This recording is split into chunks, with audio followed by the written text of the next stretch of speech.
MCI, meus conceitos sobre Israel, e eu, juntamente com o pastor Nélio Ribeiro, gostaríamos nesse momento de estar convidando você a fazer parte desse trabalho, desse projeto, se inscrevendo no nosso canal, dando seu like, compartilhando também esse trabalho, que eu tenho certeza que poderemos alcançar muito mais pessoas, abrangendo muito mais território a partir do seu compartilhamento.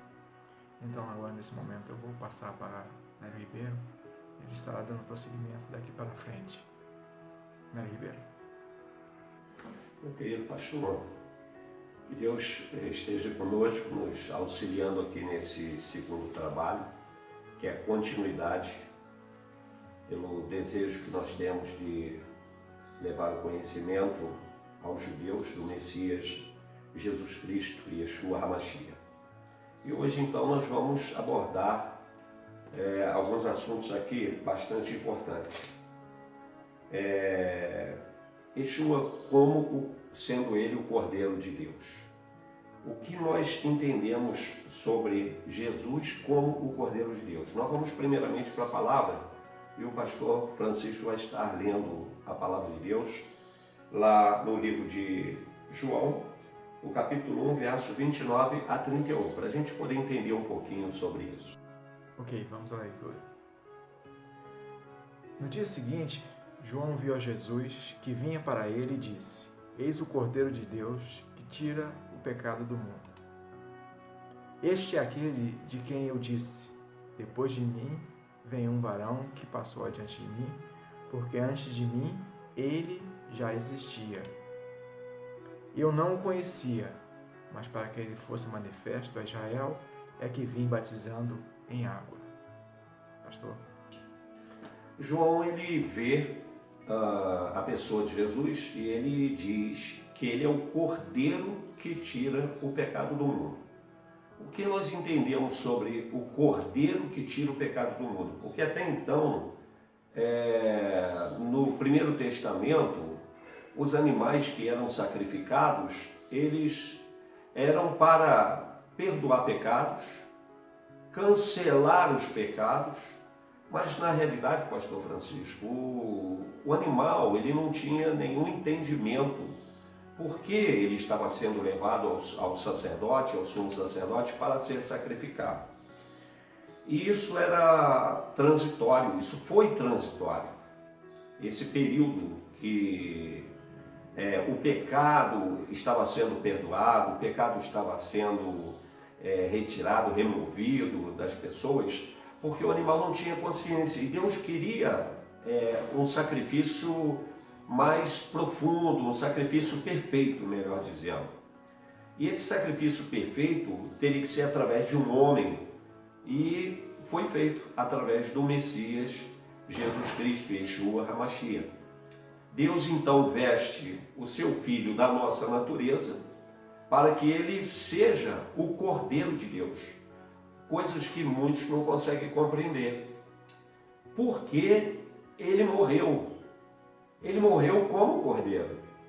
Então, por que Yeshua ele não foi gerado de pai e mãe, no caso, José e Maria, mas somente de Maria e trazido pela pessoa do Espírito Santo? Por que razão? Porque ele já pré-existia. Ele foi aquele que no princípio criou o homem junto com o Eterno, imagem e semelhança de Deus, homem e mulher.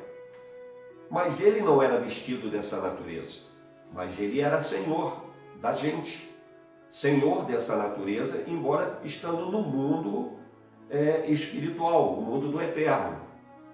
E devido à queda do homem, Deus quis resgatar novamente esse homem, conforme diz lá em João 3,16, porque Deus, o Eterno, amou o mundo de tal maneira que deu Yeshua HaMashiach como propiciação. Ele deu ele para sacrifício, para que todos aqueles que viessem a crer nele não perecessem eternamente, mas fossem salvos. Então, falando do Cordeiro, é uma das coisas que muitos não conseguem compreender.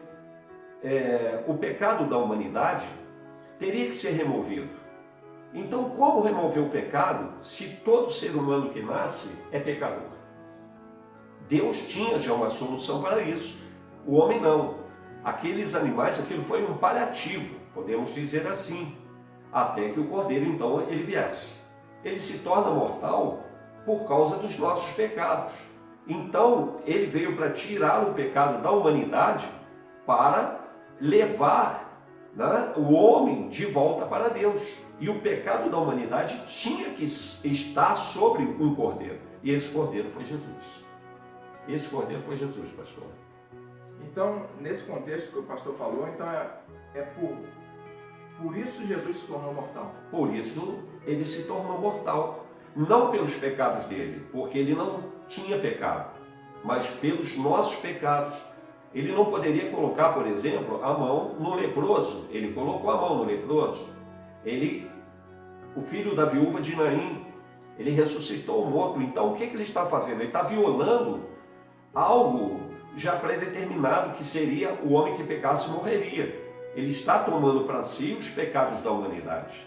Então, ele vai se tornando mortal. Não o filho de Elohim, mas o homem de Nazaré. O homem chamado também como apelidado, né? Porque ele nasceu em Belém da Judéia, mas foi apelidado também Jesus de Nazaré. Ele se torna mortal porque o pecado cai sobre ele, por impor as mãos sobre leproso, dar vista ao cego, ressuscitar a morte, como foi o caso de Lázaro. Ele se tornou mortal. Em virtude disso tudo, nós vamos estar lendo aqui em 2 Coríntios capítulo 5, verso 18, a respeito do que o pastor comentou, e nós vamos dar prosseguimento. Acompanhe comigo. Mas todas as coisas provêm de Deus, que nos reconciliou consigo mesmo por Cristo, e nos confiou o ministério da reconciliação. Pois que Deus estava em Cristo, reconciliando consigo o mundo, não imputando aos homens as suas transgressões, e nos encarregou da palavra da reconciliação. De sorte que somos embaixadores por Cristo, como se Deus por nós vos exortasse. Rogamo-vos, pois, por Cristo, que vos reconcilieis com Deus. Aquele que não conheceu o pecado, Deus o fez pecado por nós, para que nele fôssemos feitos justiça de Deus. Essa passagem aí, pastor, está dizendo que Deus fez Yeshua pecado em nosso lugar. Por quê? Porque uma vez que ele está vestido da nossa natureza, ele tem uma carne pecaminosa. Ele tem uma carne pecaminosa, mas ele não pecou.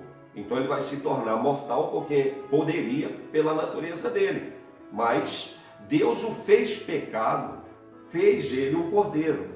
Para quê? Como você leu aí, para reconciliar o homem novamente com Deus, porque o homem estava afastado. Ele foi afastado do paraíso, ele foi afastado de Deus. Então, aí ele se torna mortal. E vai acontecer o quê? Até pelo batismo de Yohanan, que é João, né?